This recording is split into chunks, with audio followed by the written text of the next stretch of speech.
Thank you so much for joining us today. I'm Deborah Cohen, and I'm the Executive Director of the Buffett Institute for Global Affairs. This event is part of our Fulbright Week, which offers faculty, staff, and students opportunities to learn about all of the various parts of the Fulbright program, which is the flagship educational exchange program sponsored by the US government. And what we're doing today is bringing together past, present, and prospective Fulbright grantees to celebrate the power of cultural exchange. And beyond that, this space gives us a wonderful opportunity to celebrate the global community on campus. Fulbright Week is organized by the Buffett Institute for Global Affairs, the Office of the Provost, the Office of Fellowships, and the Office of the Vice President for International Relations. And without this collaboration, it would not be possible. And in particular, on behalf of the Buffett Institute, I want to thank very, very wholeheartedly Samantha Nissen, who is organizing Fulbright Week. After the keynote by our honored guest, Professor Mary Pattillo, I wanted to invite you all to stay for a reception to have a chance to talk more. And I also want to take this opportunity to congratulate Northwestern on being a top 20 Fulbright producing institution. And to follow up on that, the person who is responsible for this, our Director of Fellowships, the Office of Fellowships, my colleague and fellow historian, Beth Pardo. So.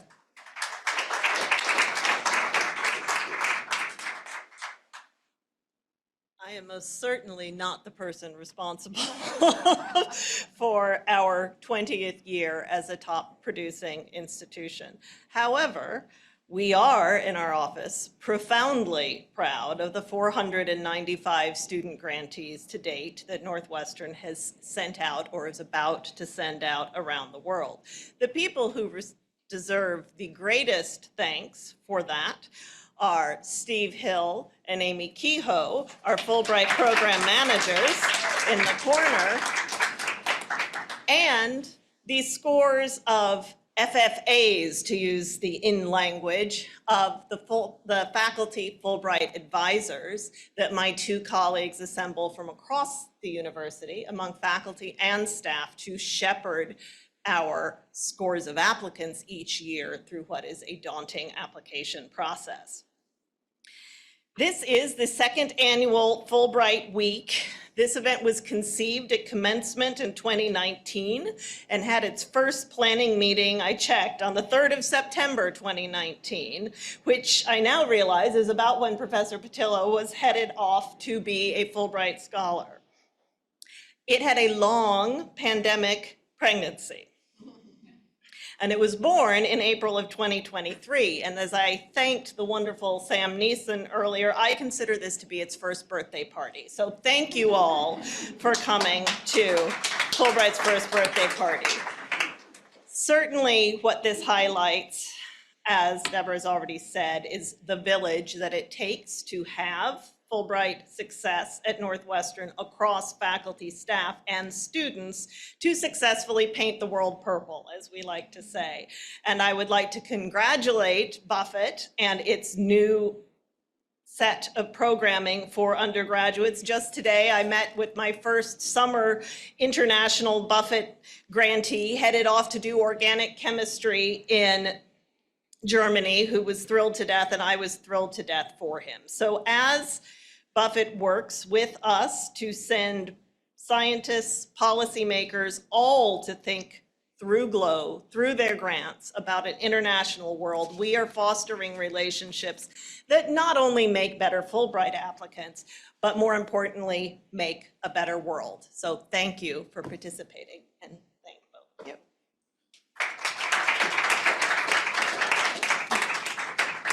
Thanks so much, Beth. Okay, it's my pleasure to introduce our keynote speaker, Professor Mary Pattillo. Professor Pattillo is the Harold Washington Professor of Sociology and Black Studies and Chair of the Black Studies Department here. She has done groundbreaking truly innovative research on the intersections of race, class, and urban politics, developing, among other findings, what she has called a theory of the middle. She's the author of many award-winning articles and marvelous books, including Black Picket Fences, Privilege and Peril Among the Black Middle Class, and Black on the Block, The Politics of Race and Class in the City. Professor Pattillo has won fellowships from, among others, the Howard Foundation, the Spencer Foundation, the MacArthur Foundation. You can see I can go on, the Ford Foundation. And she was, in addition, a participant in the US Fulbright Scholars Program in Colombia and the Fulbright Hayes Seminars Abroad program in Brazil, as well as a visiting professor at Sciences Po in Paris. She sits on the board of trustees of the W.T. Grant Foundation and the Chicago Appleseed Center for Fair Courts, and was a founding board member of the Urban Prep Charter Academy in Chicago. So we are so grateful to you for joining us, and please join me in welcoming Professor Pattillo.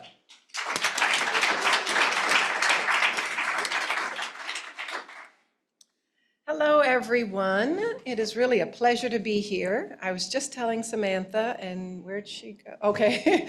Thank you for the invitation. Thank Deborah for the invitation. I was telling Samantha, all leading up to this, I was saying, oh, I don't have time for this. Why did I say yes to this?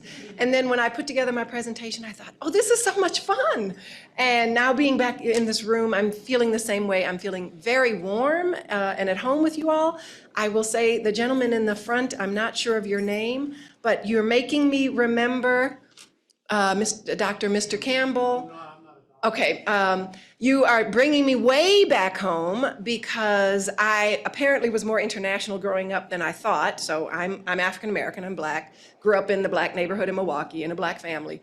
My father is an MD doctor and his colleague was from Holland. And we had those shoes, I don't know where you got them, but we had those shoes all lined up in our front room and love to walk around, and they are not comfortable, so more power to you. You find them comfortable? Just have to wear enough socks. Okay. I've been wearing them for 2 years, so unless I'm a native. Excellent. So you're making me feel nice and, again, at home and warm with you all. So thank you for the opportunity. I'm really enjoying reliving, really, my time in Cali, Colombia. So here's what I'll be talking about today. I'll give you just a little bit about Cali for folks who don't know about Cali. I'll give you a little bit about my background. I'll talk about what I did and kind of plan to do, as the title suggests, projects, people, and pivots. I'll talk about who my sponsors were and how my networks grew. I'll talk about what I ended up doing because of some of the pivots, and then reflect on some personal growth. So Cali, Colombia is a city of about 2.2 million, so just about the size of Chicago, which is 2.7 million, but shrinking. Cali is 2.2 million, but growing. So maybe by now, given the census statistics, they might be equal, but it's a big city. It's the capital of the state of Valle del Cauca. It's about 25% Afro-Colombian. Census statistics in Colombia around Blackness are always in flux. It could be higher. It's likely higher given underreporting. I've even seen on one website, Travel Noir, which is geared towards Black travelers, they claim that Cali is 75% Black. I'm not quite sure where they get that number, but this is the official statistics from the Colombian Statistical Agent. And that's relevant because I'm a Black Studies professor, and as you will see my project, how it's relevant. And my project period was from December 2019 and projected to be to June 2020. So you can already foresee what might be one of the pivots. But I will just note here for anybody who does know Cali, Colombia, and who is interested in Black diasporic cultural production. I missed the Petronio Alvarez Festival, which is the largest, or one of the largest, Black cultural festivals in Latin America, which happens in the summer. And so I would have been able to stay a little longer, but I wasn't able to. Just some visuals so you can see the extent of the city. Again, while it's about the size of Chicago, it is in no way, shape, or form the topography of Chicago.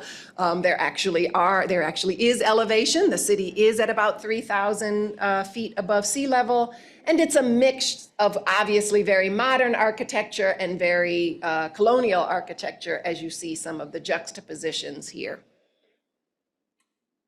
And then I didn't have to be there until January, really. But there was no way I was not going to go in December when La Feria de Cali, which is the biggest salsa festival in Colombia, happened. And I'm a big salsera, and so I had to be there for La Feria. And these are some pictures from La Feria and myself and my partner in one of the stands. And so that was a big treat to be able to make it there. So Fulbright isn't all about, just learning something new. It's also about learning outside of the classroom as well. All right, so I'm a sociologist by training, and I have an appointment in a Black Studies department. All of my research is about Black folks, first of all in Chicago, and now, more broadly in the diaspora. My first book, as Deborah mentioned, is called Black Picket Fences, Privilege and Peril Among the Black Middle Class. And so I have studied the Black middle class in the US and many other things having to do with Black folks, including a small project on Latinos in Chicago and their housing experiences. And I just mention that because that was me dipping my toe into doing research in Spanish. And by dipping my toe, I mean hiring a graduate research assistant to do all the interviews in Spanish and me learning from the graduate student. So I wasn't yet ready to do research in Spanish, but I was dipping my toe in it. I had done a previous Fulbright Hays in Brazil. It was kind of on a whim and it really, but still very eye-opening. It was about water conservation. As an urban sociologist, I kind of got myself into that. In Brazil, but I hadn't really kind of followed that up. But I had, on a sabbatical in 2009, 2010, moved to Cartagena, Colombia, without any research in mind, just to get my Spanish to the place where I would feel comfortable doing interviews in Spanish. So I had an international experience, but not really an international intellectual experience. All right, so what did I plan to do? This is from the abstract of my proposal, and I'll just read it. I propose a dual research teaching fellowship in Cali, Colombia, hosted by the Universidad del Valle.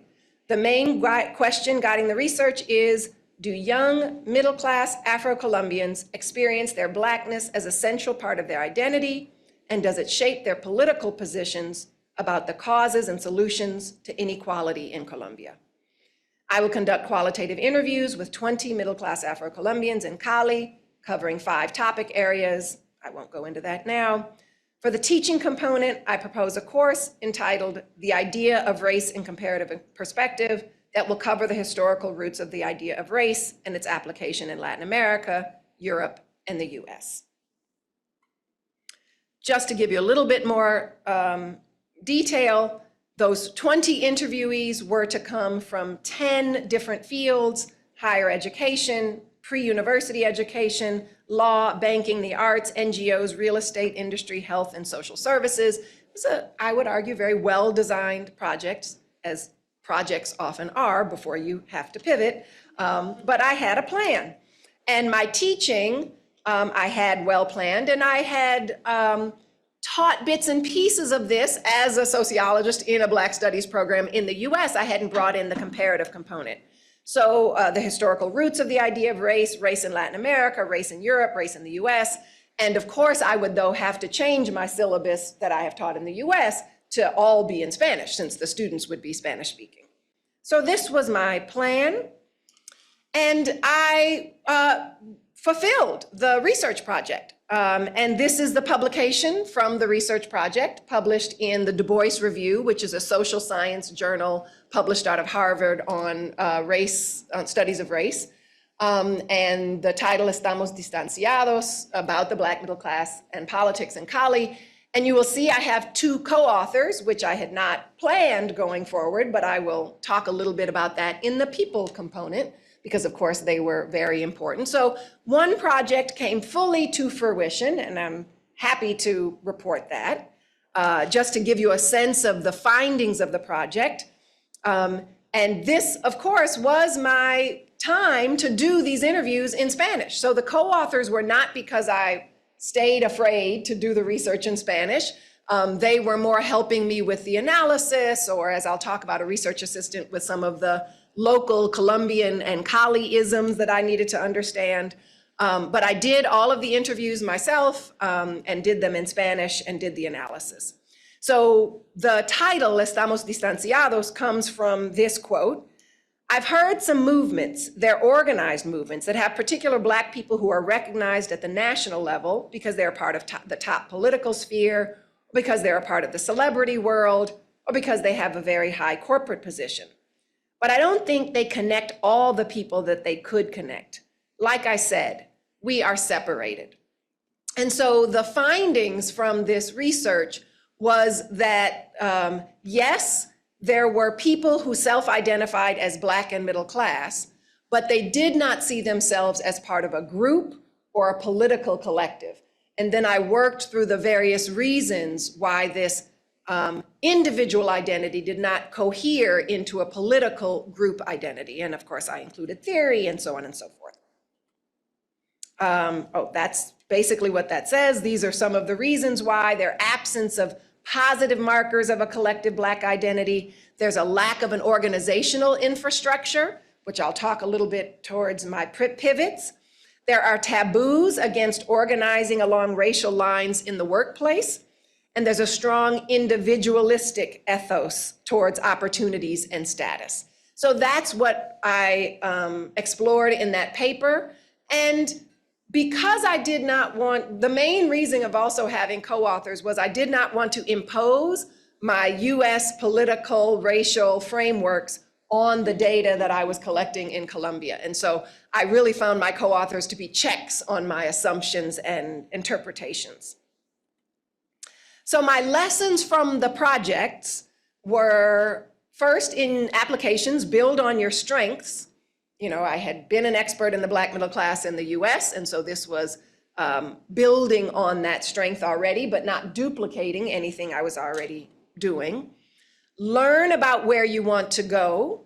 I very much read the literature that I could find on the Black middle class in Colombia. I did not want to suggest that I would be the first person to study the Black middle class in Colombia. Indeed, that's probably a good way to offend the people that you want to work with. So I learned about both the scholarship and the place. I was choosing Cali, Colombia for a good reason. It had a very high Black population, and of course that would help with my selection of people to interview. And to be ambitious. And by that, I mean proposing to teach a class and do the research. I'm glad I proposed that and got the fellowship. I'm also glad, as you'll see in the pivots, that I ended up not teaching the class. I'm not sure how I would have done everything at the same time, but I would have, and that would have pushed me even more. But I would say be ambitious in your plans. All right, so who were my sponsors and how did my networks grow? So I had met, when I was in Cartagena, I had met Fernando Urrea Giraldo, who is in the bottom left-hand side of the picture. So while I was not in Cartagena doing any research, I nonetheless, you know, I'm an academic. I feel at home at university. So I really went and knocked on people's door at the university, and I was just like, hey, I'm here. What can I attend? And so I started to make networks. And from that networking, and I also made a connection to a sociologist who had gotten his PhD at the University of Wisconsin and was now at La Nacional in Bogota, and I made a connection there. So I was, you know, doing the networking, and Fernando invited me to his university to give a talk while I was in Cartagena. And so I had this resource and could ask, hey, might you be able to host me? And Fernando said yes, but little did I know, he didn't have time to really host me. And so really, it was Rosa Emilia and Jan who were my real hosts. I got there and I was there in December. They were on break and other things, as I'll talk about. And I was emailing Fernando and not getting any response. And I was like, uh-oh, what am I gonna do? Like into January, like 3 weeks in, he was not responding. He's a little older. He wasn't much on his email. I found he wasn't that technologically into the technology. And so while he did have us over for dinner and he definitely gave me feedback on the work that I was doing, he wasn't my main host. So gratefully, I was able to make other connections who very much were interested in what I was doing and were good conversation partners. So the lessons are, if you don't hear back from one person, try another, and another, and another, and another, and accept all kindnesses. So whoever wants to connect with you, go with them, and you'll figure it out later. So definitely keep making those connections. And so then I also wanted to look beyond the Universidad del Valle, and because of course Cali's a big city, there are lots of universities there. And wonderfully for me, really close by was ICESI University, which is a private university. It was about 15 minutes away from the university where I was. And they had Center for Afro-Diasporic Studies, headed up by Aurora Vergara, who is on the far left here. And if there are any Colombian experts here, she's now the Minister of Education. So you also never know who you might meet. She got her PhD at UMass Amherst. And so I was able to kind of play the, oh, I know so-and-so, you know so-and-so. And she was super generous and invited me to their weekly seminars. And so that's another kind of connection I made. At Universidad del Valle, there was a group called CUNUNO, which was in the history department, which was studying kind of Black history, which I went to. And then the study abroad program run by an organization called SET brought US students to Colombia, to Cali, to study race and ethnicity in Cali. And so while, of course, I was there not to meet other Americans, I was still happy to interact with US-based students who were there to basically study the same thing I was there to study. And so I actually went on the field trips with them. It was a great opportunity to kind of be a student study abroad person to follow this group of study abroad students. So that was super helpful as well. So the lessons there is, explore. What you put in who you put in your application is not who you have to just stick with. Now, meaning on your Fulbright, is not the time to be shy or self-conscious. You really, really, really have to just get out there and email and call and talk. And what you will find is that many people around the world are way nicer and way more generous than US Americans are. And so what you will also have to do is when you come back to the US, be nicer and be more generous. And I find myself doing that, especially when people from not the US contact me about wanting to do some studies or something along, or they're here in the US and I'll go to coffee, I'll do that kind of thing because of the many people who did the same for me. All right, so what did I end up doing? I finished the study I planned to do, but I did not teach the class. So you all thought that the big pivot might be COVID, but the bigger pivot was that the university was on strike when I got there. So here, universities in the country maintain class cancellations due to the national strike. And in the bottom, in English, Columbia protests prompt tear gas, curfew, and border closures. So I got there in December. These headlines are from November of 2019. And the strike continued until February. Excuse me. And I think I was supposed to start teaching in February. They had no clue what they were going to offer, when the strike was going to be over, if the students would actually come to class, if the strikes ended. It was complete uncertainty. And so they were like, just don't even worry about the class. So I got a bit of a break that way. It was also interesting to be in a country that was experiencing a national strike. So at one time I was in a seminar and there was actually rioting right there on campus with ESMAD, is the anti-rioter organization in Colombia, tear gas, the whole nine. My hosts were texting me frantically, like, did you make it home okay? Because literally everybody just scattered. So, you know, what's so interesting is while in the moment it was a little nerve-wracking, I looked back at my report back to Fulbright, and they asked this question, did you ever feel unsafe or something like this? And I answered in that question, no, I never felt unsafe or insecure. I certainly felt unsafe in that moment. But again, the generosity and kindness of people just overran any of those feelings. So I couldn't teach the class, but I pivoted and I gave many, many, many seminars. Anybody who asked me to present to their class, to give a seminar, to give a workshop, I said yes, because I felt like I owed that. This is actually at ICESI University, but I similarly gave talks at Universidad del Valle, where I was being hosted. And so the teaching didn't happen, but I kind of made other arrangements to present my work, to be available when I could. And the research did actually happen. So I was supposed to conduct 20 interviews. I ended up conducting 22, but I didn't find them the way that I thought I would. So as you saw in the findings for the paper, there is really a taboo against organizing around race in the workplace. Many of my interviewees told me that. And so while I thought I might work through what in the US is my own organization, the Association of Black Sociologists, or the National Association of Black Social Workers, or any number of associations of Black professionals in the US, don't exist in Colombia or in Cali. And so I wasn't able to recruit that way.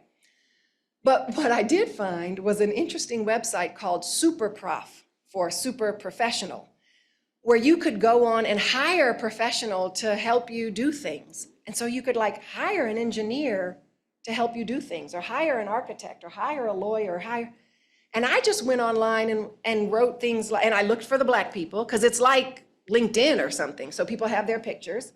So I looked for the Black people, which of course in Latin America is my assumption of who is Black. And I said, I'm a professor, I really don't need an engineer, but I do need an interviewee.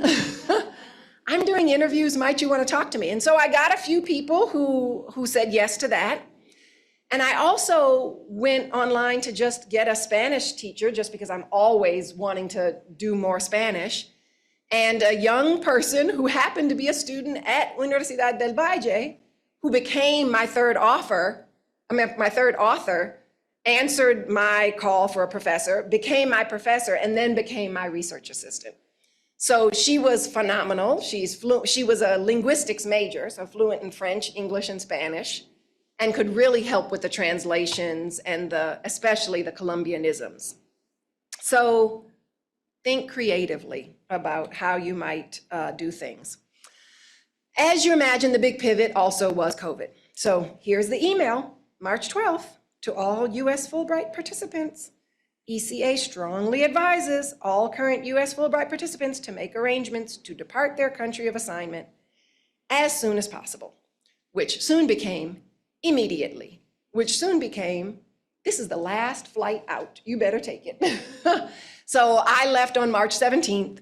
And of course, well, I shouldn't say of course, it seemed so strange because nothing was closed down yet. I gave a seminar in Colombia on March 6th. I was actually traveling to Cartagena like on March 9th. And then by March 12th and March 17th, it was, get out. So everything came to a halt. And luckily, I had finished my interviews already. So my lessons on the teaching front is follow their lead. If they don't want me to teach a class, that's fine. I'm sure Fulbright wasn't going to dock me because I didn't teach a class if they were on national strike and didn't want me to teach a class. So follow their lead. On the research side, jump right in. Don't procrastinate. You never know what might cut your plans short. So it's because I had started doing the interviews in January that I was able to finish them, even though I meant to stay till June and would have had all that time to do the interviews. And then finally, always be gracious, be flexible, and be understanding. All right, reflections on my own personal growth. This is where I had no growth. Anybody else looking at that feeling triggered? No, you're not, Deborah? See, you must have had a lot of Fulbrights. You're triggered back there, yeah. Ooh, I was not mad when we got sent home because the roaches were in our house and they were flying. And when we got that letter, I was like, okay, I'll go home. So, yeah, you know, you live and you got it. The house was beautiful. It was clean. It's just hot and tropical. And half the house was outside. It's like, you know, they have these patios in the middle of the house. And I'm like, that's where they can. So the mosquitoes, the roaches, I was not enamored. And I had no personal growth there. But I did have growth elsewhere. So when I was going through my pictures to include in the presentation, these are two I had. And I thought, how do I include those? And I thought, oh, they're great metaphors for personal growth. So a bamboo stand, these are all like, you know, 5 minutes walking from where I was living. Probably the roaches like to live in there too. So I can't have one and not the other, right? I can't love trees and hate roaches, but nonetheless, there they are. So my lessons for personal growth are on a Fulbright or just in life, grow taller and grow wider. Grow taller, reach above your comfort level. So for me, doing my presentations in a second language, and gain a few inches of confidence after you do it. So grow taller through Fulbright, and grow wider. So you add to your repertoire. So now that I'm back, I have since taught a class called Race, Racism, and Resistance in Latin America. And the whole reading is about not just Black folks in Latin America, but Indigenous folks and white folks and the categories that are used in Latin America. I'm using categories that are intelligible for us here. Those aren't the same categories in Latin America. And I've also taught a course called Race, Racism, and Resistance in Global Perspective, where I bring in the US and Europe and Africa and so on. So you add to your repertoire and you build your, one more thing about adding to your repertoire, back to, it's not just about the mind, but about all the senses. One of my favorite things about Colombia and Latin America is the fruit. I love new fruits. And as you know, there are fruits in all parts of the world that we don't have in the US. And in Cali, there was a fruit that I hadn't encountered in the rest of Colombia called chontaduro, which even my Cartagena friends, when I got back to Cartagena, I was like, don't you know chontaduro? And they were like, what? So it's also interesting how the regionalisms are so strong that people in the same country have never heard of these fruits. So chontaduro is very much from the Pacific coast, and Cartagena was on the Atlantic coast, and so very different climates and so on. So add to your fruit repertoire as well as your teaching repertoire and all the rest. And build your network. So unlike the grow a few inches in confidence, building your network is about bringing it back down and being humble and open to all of the things that you will experience. And I'll just end with thanking my, that is Ana Maria on the right-hand side, who is one of the co-authors, and this is Rosa Amelia, who is one of my co-authors, and then some other colleagues I met while I was there. And actually, the person in the middle of me and Ana Maria is a Northwestern graduate who came down to Columbia to visit while I was there. So all of the families being brought together. So I'll stop there and say thank you for the invitation. If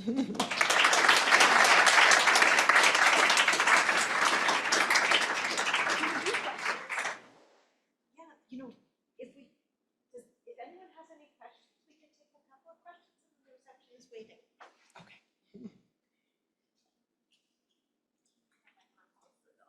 Okay.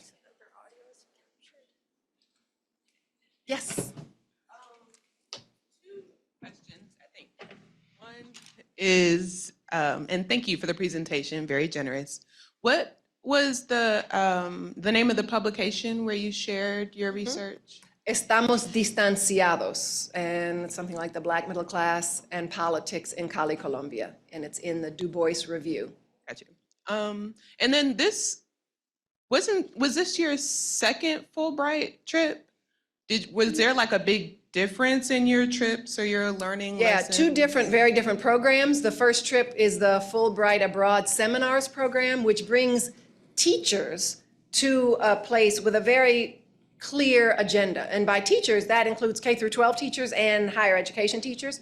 And so we were a diverse bunch from all over the US in Brazil for 8 weeks on a program where it was like a class where a class that might have been called Water Sustainability in Brazil. And we had like a syllabus, and we went a lot of places and heard from speakers. So it was like a curated classroom, which was very different than this, which was very independent. But I would very much suggest and recommend the Seminars Abroad program. It's an excellent program.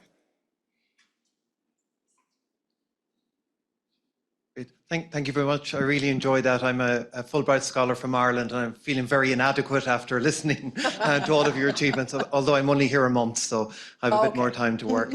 I was just wondering, did you engage or encounter any difficulties with IRB or ORB in terms of the various jurisdictions that you were in? Because I've spent my time so far navigating ethical approval in Ireland, IRB in Northwestern, and ORB in the school systems here. So you got going very quickly. So I'm just wondering how you navigated that. Yeah, so IRB, I only went through Northwestern's IRB, and Universidad del Valle didn't ask me to go through their IRB. And it was an exempt project because there was, the questions, it was not a vulnerable population, and the questions did not pose any particular risk. So it was pretty easy. Our IRB, I work a lot with IRB, and on this front, on clearly exempt projects, they're pretty quick and smooth. So it's when you get into vulnerable populations that it gets a little different. And I would wonder if you have to use Northwestern. I mean, I think you might negotiate not going through as many IRBs as somebody might think you should. Thank you. It's been great fun, though. Thank you.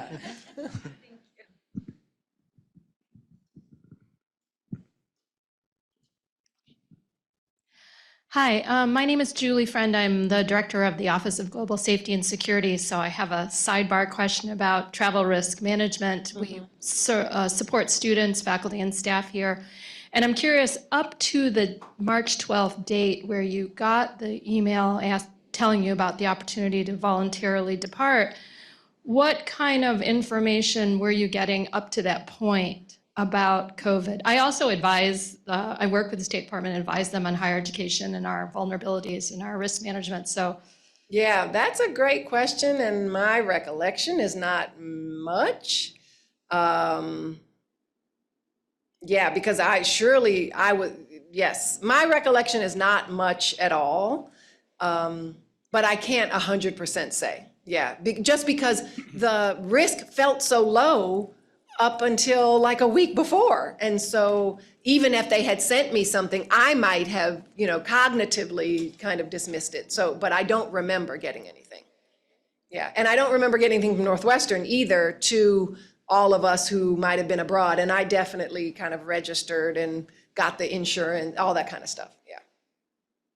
I'm a Fulbright scholar that never went back home, so I'm kind of an illegal. A couple of things. One, I wondered what the results of your study were in Cartagena. I'm really intrigued by that. So in Cartagena, I didn't do any research, although I did end up interviewing somebody for this study who lived in Cartagena, who was from Cali, but interviewed that person in Cartagena. And I will also joke that the motto, the Colombian Tourism Board slogan is Colombia, the only risk is that you won't want to leave. And of course, they're playing on people's fear of Colombia, like, oh my gosh, oh my gosh. Indeed, I'm not sure if it's still the case. I don't think Northwestern will have a study abroad program in Colombia because it remains on the travel advisory watch list from the state. No, that's not true? Oh, okay. It's sort of too simplistic of there are opportunities for us to petition, and I'd say the process is quite reasonable. If Okay. you had a desire, you could talk to Sarah Tully and put together a proposal, and we would put it through the risk committee. And I will say that just because it's a level 3 does not restrict the opportunity for us to open study abroad for undergraduates. Now, graduate student travel is not restricted, so graduate students don't, there are different rules that apply to graduate students. And of course, as a faculty member, Exactly. you go wherever you want, Right. do whatever you want. Yeah, thank you for that clarification. So the findings from the Kali study were what I put here, and I could have written many more papers from the data that I collected, and I could still write some more papers, but it's the main finding. What I was interested in is kind of what might be the force of this highly educated Black population in Colombia on the political, in politics in Colombia. And given that folks don't have a sense of a group connection, but rather very much see themselves as middle-class Black people, but don't see themselves connected to other middle-class Black people, or even see themselves much connected to other Black people who aren't middle class, then their role in politics as a group is quite limited. I don't make any proclamations about if that's a good or bad thing, because some of the literature and even my own research in the US on the Black middle class is how middle class Black people can interfere with progressive politics given our own comfort. And so we, and also middle-class Black folks, can propose ideas that are, some might call them neoliberal, some might call them conservative, because of our own comfort and the ways in which we have been educated in systems that are not particularly progressive. So I'm not arguing that the lack of a cohesive political identity among Black Afro-Colombian middle-class folks is a negative. I'm just kind of pointing this out as a first step in this research.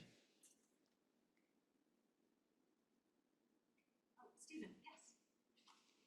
I think this is probably our last question, because we have a reception awaiting. So I had a question about the Fulbright infrastructure in Colombia. I don't know if this is a commission country where there's a Fulbright commission that's sort of part State Department and part local.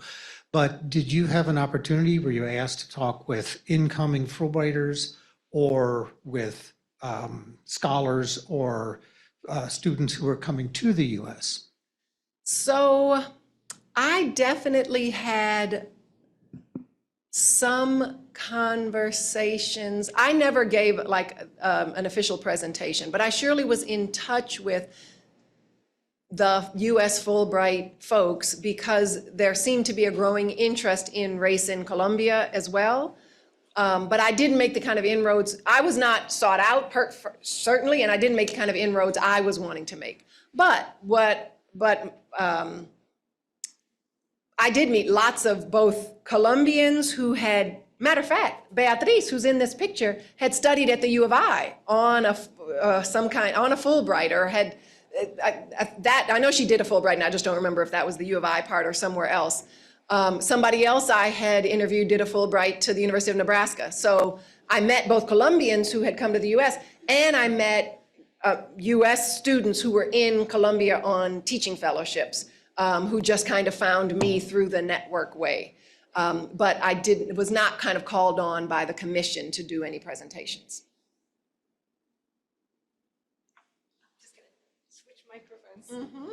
Just to say, you can see why we wanted Professor Pattillo to be our Fulbright speaker and have been petitioning for her to do it. Thank you for a really wonderful talk. It was so illuminating and really engaging. And thanks so much to everyone else for their questions. There's food and drink out in the reception area, so please join us. And thank you again to Samantha, who is right there.